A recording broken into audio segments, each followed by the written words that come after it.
వైద్యం అయిపోయిన తర్వాత రెస్ట్ తీసుకునే దానికోసం ఆరోగ్య ఆసరా అని చెప్పి నెలకు 5,000 రూపాయల డబ్బులు చేతిలో రివర్స్ పెట్టి పంపించేవాళ్ళం మన హయాంలో. ఈరోజు నెట్వర్క్ హాస్పిటల్లో మాకు 3,200 కోట్లు బకాయిలు ఉన్నాయి. చంద్రబాబు నాయుడు గారు ఈ బకాయిలు ఇవ్వకపోతే మేము చేతులు ఎత్తేస్తున్నాము, మేము బోర్డు తిప్పేస్తూ ఉన్నాము అని చెప్పి ఏకంగా స్ట్రైకులు చేస్తూ ఉన్న పరిస్థితి.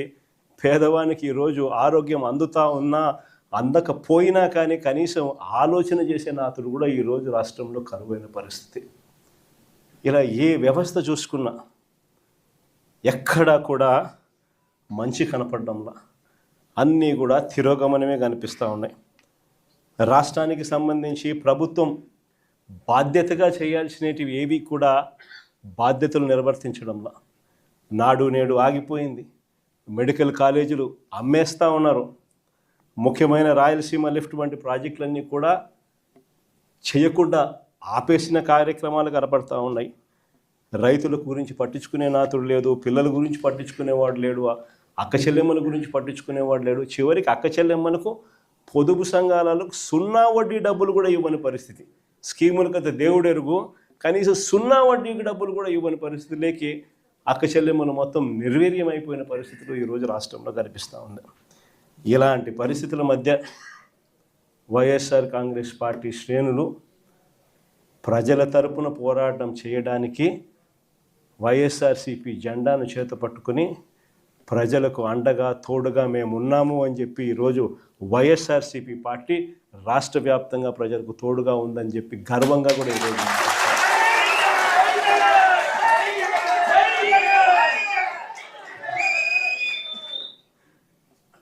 ఇలాంటి పరిస్థితుల మధ్య చూస్తా కన్ను మూసుకొని కన్ను తెరిచేసరికి ఇక సగం టర్మ్ అయిపోయింది. 5 ఏళ్ల కాలంలో సగం టర్మ్ అయిపోయింది. ఇక మిగిలినది మరో సగం టర్మే. ఈ సగం టర్మ్లో కూడా ఇంకొక సంవత్సరం దాటితే రేపు సంవత్సరం చివరిలోకి వచ్చేసరికి నా పాదయాత్ర కూడా స్టార్ట్ అవుతుంది.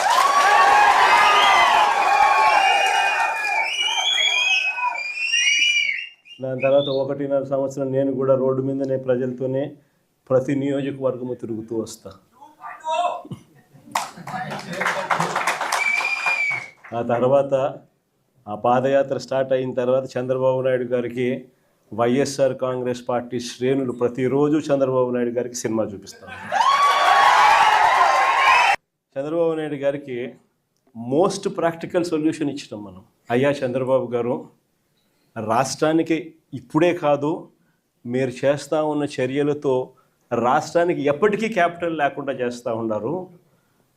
అలా చేయడం వల్ల రాష్ట్రానికి అసలు క్యాపిటల్ అనేది ఉండదు మీ వల్ల. దయచేసి ఇది మానుకోండి. అమరావతి అని చెప్పి నువ్వు రైతులను మోసం చేస్తూ ఉండవు, అమరావతి అని చెప్పి నువ్వు ప్రజలను మోసం చేస్తూ ఉండవు. ఆ అమరావతిలో రోడ్లు వేయడానికే, కరెంట్ వేయడానికే, డ్రైనేజ్ వ్యవస్థ నెలకొల్పడానికే, నీళ్ళు ఇవ్వడానికే, ఇలాంటి బేసిక్ వసతులు కల్పించడం కోసమే నువ్వంతటి నువ్వే ఎకరాకు 2 కోట్లు ఖర్చు అవుతుంది అని చెప్పి నువ్వంతటి నువ్వే సెంట్రల్ గవర్నమెంట్కు డిపిఆర్లు ఇచ్చినావు, నువ్వంతకు నువ్వే బ్యాంకులకు డిపిఆర్లు ఇచ్చినావు. ఈ లెక్కన 50,000 ఎకరాలకే 1,00,000 కోట్లకే దిక్కు లేదనుకుంటే మరో 50,000 ఎకరాలని చెప్పి నువ్వు మళ్ళా వచ్చి మళ్ళా తీసుకుంటూ 1,00,000 ఎకరాల అమరావతి అని చెప్తూ ఆ 1,00,000 ఎకరాలకు 2,00,000 కోట్లు తేవాలి అని అంటే ఆ 2,00,000 కోట్లతో నువ్వు నిరంతరం రోడ్లు వేస్తూనే ఉంటావు, నువ్వు నిరంతరం కరెంట్ ఇచ్చే కార్యక్రమమే జరుగుతూ ఉంటుంది, నువ్వు నిరంతరం డ్రైనేజ్ పనులే చేస్తూ ఉంటావు, నువ్వు నిరంతరం నీళ్ళు ఇచ్చేదాని కోసమే నువ్వు అవస్థ పడతా ఉంటే ఇక రాజధాని ఎప్పుడు వస్తుంది? ఎన్ని దశాబ్దాలు పడుతుంది? ఇప్పటికే 12 ఏళ్ళు అయిపోయింది 2014 నుంచి ఇప్పటికే దిక్కు దివానం లేదు. ఇంకా ఎన్ని దశాబ్దాలు పడుతుందో తెలియదు. డబ్బంతా రోడ్లకే ఖర్చు అవుతుంది, డబ్బంతా రోడ్డు కరెంట్ వేయడానికి ఖర్చు అవుతుంది, డబ్బంతా డ్రైనేజీలు పెట్టడానికే ఖర్చు అవుతుంది. ఇంకా ఎన్ని దశాబ్దాలు పడుతుందో. ఆ దశాబ్దాల కాలంలో ఈ 2,00,000 కోట్ల విలువ పూర్తి చేయడానికి 4 లక్షలు అవుతుందో 10 లక్షల కోట్లు అవుతుందో. చివరికి 12 ఏళ్ళ తర్వాత కూడా ఈ పొద్దు రాష్ట్రానికి రాజధాని లేదు. ఇంకా 20 ఏళ్ళ తర్వాత కూడా మన పరిస్థితి ఏమిటి అంటే అప్పుడు కూడా రాష్ట్రానికి రాజధాని కనిపించదయ్యా. అయ్యా చంద్రబాబు, ఇది మానుకో. ఆ 2 లక్షల కోట్లలో 10% పెడితే చాలు, 10% పెడితే చాలు. మేము ఇంతకుముందు మంచి ఆలోచన చెప్పినా నేను నీకు. ఇంతకుముందు ప్లాన్ ఏ కింద రాష్ట్రంలో అన్నిటికన్నా పెద్ద సిటీ విశాఖపట్నం, దాంట్లో పెడితే అసలు ఎటువంటి ఖర్చు అవసరం లేదు.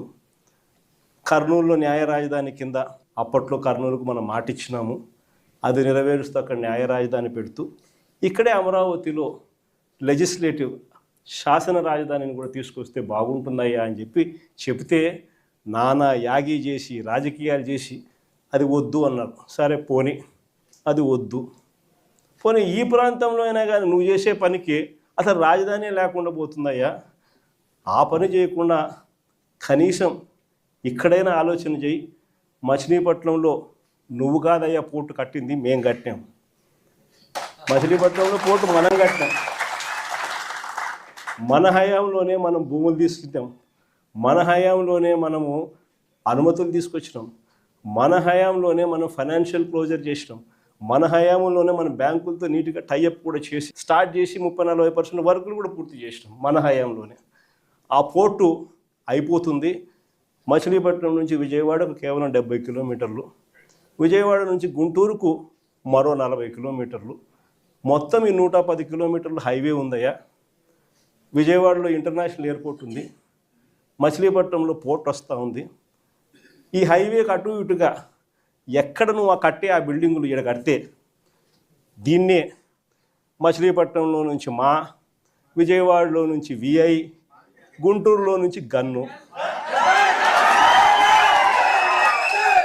మావిగన్ అని చెప్పి ఈ 110 కిలోమీటర్లు ఈ ఎకనామిక్ కారిడార్ కింద, క్యాపిటల్ కారిడార్ కింద డిక్లేర్ చేసి ఆ కట్టే బిల్డింగ్లు ఆడ కట్టుకోకుండా ఇక్కడ కట్టయ్యా. 2 లక్షల కోట్లలో నువ్వు పెట్టే అమౌంట్లో 10% ఇక్కడ పెడితే చాలయ్యా.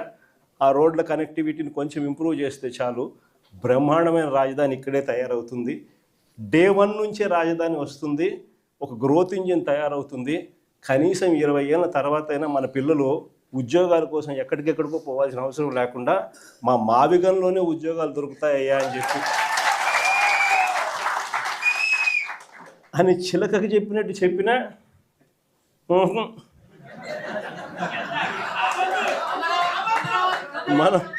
మనం ఎంత బాగా చెప్పినా కానీ, ఎంత లౌక్యంగా చెప్పినా కానీ ఆహా. ఎందుకు ఆహా, ఎందుకు వద్దు? కారణం ఆడ 2 లక్షల కోట్లు వర్కులు, మొబిలైజేషన్ అడ్వాన్స్ 10%, అందులో 8% తీసుకోవడం.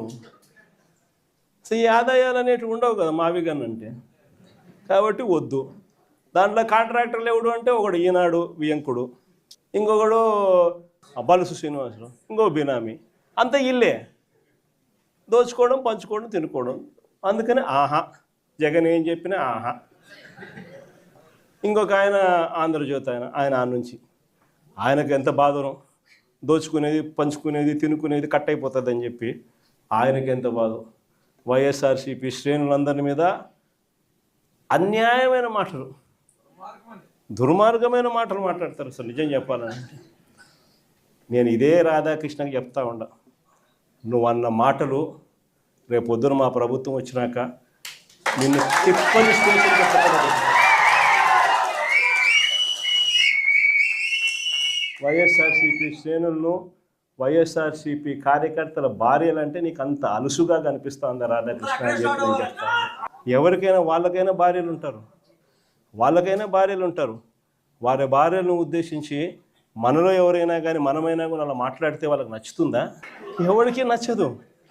నచ్చినప్పుడు అలాంటి మాటలు మాట్లాడేదానికి కనీసం అలాంటి మాటలు మాట్లాడినప్పుడు తప్పు అని చెప్పి కనీసం ఈ నాయకులన్నా చెప్పాలి కదా. ఈ చంద్రబాబు నాయుడు చెప్పడు, ఈ లోకేష్ చెప్పడు, ఇలా దత్తపుత్రుడు చెప్పడు. ఎంత సిగ్గు లేకోకుండా ఆ రాధాకృష్ణ తప్పుడు మాట్లాడితే ఆ తప్పుడు మాటలకు సమర్థిస్తారు వీళ్ళంతా. ఈ స్థాయికి రాజకీయాలు దిగజారిపోతే రేపు పొద్దున ఈరోజు సోషల్ మీడియాలో ఎప్పుడెప్పుడో చేసి ఎప్పుడో కమెంట్లు పెట్టినవి అన్నీ తీసుకొని వచ్చి పిల్లలందరినీ తీసుకొని వచ్చి స్టేషన్లో దృష్టి తిప్పుతున్నారు, జైళ్ళల్లో పెడతా ఉన్నారు.